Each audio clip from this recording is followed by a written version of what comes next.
Hey guys, welcome to Tutorial Guru. Today I'll be showing you how to cancel a friend request on Facebook. And now let's dive right in.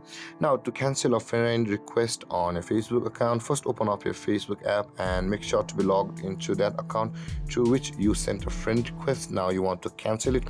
Now from over here guys, at the top of the screen you can see just below the Facebook there are 5 items. One is a home icon, this is a video icon, and on this icon there are 2 persons. You are here on the friends tab. Now in order to cancel a request, first you will be required to view all of the sent requests on Facebook from your account.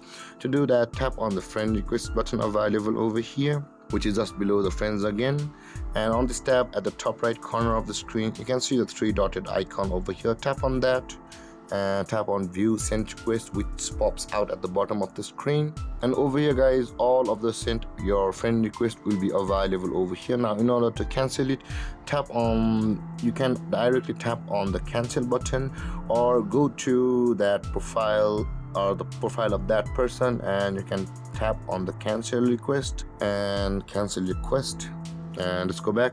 And there guys, this is how you cancel a friend request on Facebook. And if you have any confusions or questions regarding the topic, feel free to comment in the comment section below, and don't forget to like, subscribe and hit that bell icon for more videos. Thank you for watching guys. Peace.